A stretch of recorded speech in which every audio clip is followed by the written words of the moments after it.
Gary, an epic clash against our old rivals ended in a draw at home yesterday. How do you even begin to describe what took place out there? Well, it's probably pretty easy. You could sort of sit back and just review it as we always do. And it was a classic game in relation to both sides were able to, I guess, do the old rope-a-dope a little bit. And of course, I think it was what I termed this morning in my notes was inaccuracy momentum.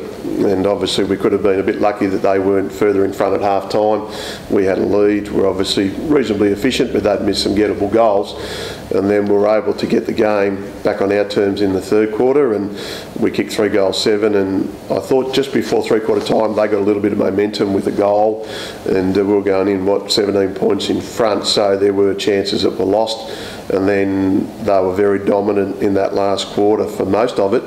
Centre square clearances become important on any ground, let alone here at Head Coach Stadium, and I thought they were much better in that area and certainly held sway in numbers, and also too their contested marking ability certainly put us under a fair bit of heat.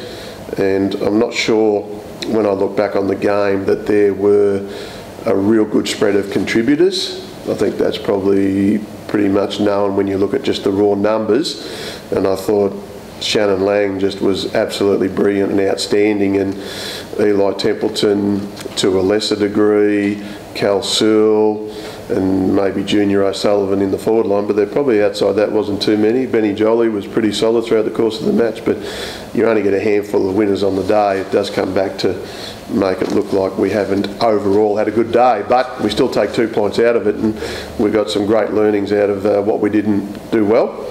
And we'll work on those very diligently to certainly prevent that happening again with a bit of luck. You mentioned it was a game with plenty of momentum shifts, which it was. How do you go about dealing with that in the coach's box, and particularly at the start of that last quarter when the Seagulls are on a 5-goal streak? Is there much you can do in terms of trying to wrestle the momentum back in that situation? It really depends on your personnel in there, and we've got to give and show faith and trust in the personnel that we have. So we've got Tom Goodwin, who was predominantly our number one ruckman. You've then got outstanding players and leaders in there in Toss O'Sullivan and Jared Blair and Ben Jolly, and Harvey Hooper's been thrown in there over the last few weeks. You've got Mitch Wooferton, you've got Ash Cracker, you've got Jake O'Brien. There's Shannon Lang, as I said before, was outstanding. So you look at the personnel that's in there, you look at trying to serve up a little bit of different stuff to the opposition midfield, and they're ranked number 1 in the competition for the reasons that we would know and see as we saw yesterday. I actually thought Geordie Lyle going in there was something that was a bit of a circuit breaker for us, as in a positive, and he just thinks about his footy, he sort of changes angles and just asked the opposition ruckman a few questions, and we're able to, I think, get the game back on our terms from that point on, and we're able to eke out a draw. So from a coach's box, it's really about looking at your method, looking at your systems and looking at the personnel. But I think they got 4 clearances that just went straight into their forward line, and then were able to take contested marks. So that really does apply a lot of pressure to what is a pretty young defence.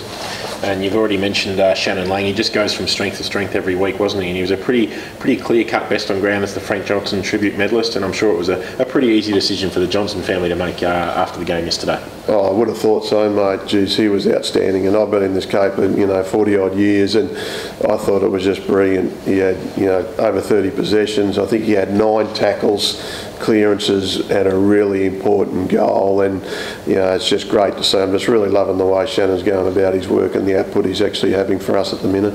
And we're back at home and on Channel 7 once again this Sunday to take on Essendon. What are going to be some of the key focus areas for the group entering that game, which once again it's not going to be easy because they're sitting just behind us on the ladder at the moment? Well, they are, and we just want to be playing the best sides to see where we're at, and it's about growth and it's about improvement, it's about playing our brand of footy, but certainly we'll be doing some stoppage work during the week, mate. I think that's pretty obvious, and we'll certainly look at our method of how we use the ball.